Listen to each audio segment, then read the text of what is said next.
Saya sedih, bukan apa-apa. Saya sedih karena anak-anak muda mungkin kurang mendapatkan fasilitasi untuk diskusi ini. Tapi saya yakin mereka punya perspektif kritis atas situasi.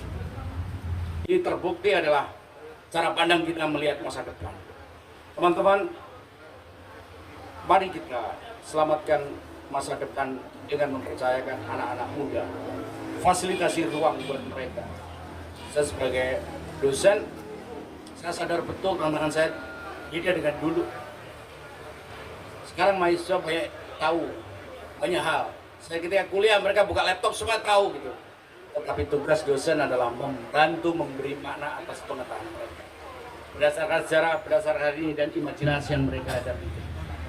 Teknologi mampu membantu kita, tapi tundukkan teknologi dengan cita-cita kemanusiaan. Manfaatkan kebebasan dan teknologi itu yang ada sekarang, informasi itu, untuk membangun peradaban, bukan berhenti merayakan kebebasan saja. Dengan cara seperti itu, saya punya optimisme. Masa depan kita akan bisa raih.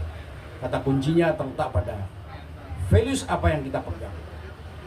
Bicara soal kedaulatan tidak lagi sekedar bicara hal yang abstrak. Kedaulatan harus diuji secara praksis. Ya, terlihat dari cara kita apa. Urusan sampah, apakah ada bicara soal kesehatan, soal kedaulatan? Ada. Gerakan sampah, gerakan yang dianggap kecil, tapi itu punya nilai. Bahwa pengurangan kita resiko atas perusakan lingkungan diantara adalah penyerapan sampah. Bagaimana mengenalkan hal yang kecil tapi punya makna besar. Dan sebaliknya, bercerita seolah-olah peristiwa yang gede tapi sebenarnya mana yang kecil banget. Saya kira ada banyak kreativitas yang kita bisa buktikan bahwa anak-anak muda ini adalah penting untuk lebih banyak berbicara.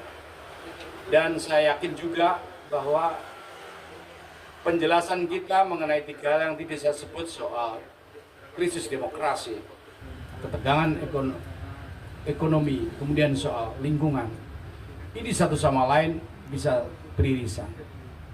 Universitas Gadjah Mada ini adalah universitas yang dirancang untuk dialog, bukan sekedar multi fakulti. Karena itu berapa kali saya ingatkan, kalau fakultas masing-masing sibuk dengan dirinya sendiri, gak ada gunanya. Yang harus kita lakukan adalah dialog lintas perspektif, agar orang fakultas teknik, orang ahli teknologi juga harus peduli dan peka pada persoalan sosial. Orang ekonomi tidak diajari sekedar menumpuk kekayaan dan keuntungan, tetapi bagaimana menciptakan kesejahteraan agar ketimpangan tidak terjadi. Karena itu pula teknologi itu dipakai sebagai basis untuk melakukan pencapaian. Kedaulatan bisa didefinisikan dalam multi perspektif. Karena itu, mari kita sama-sama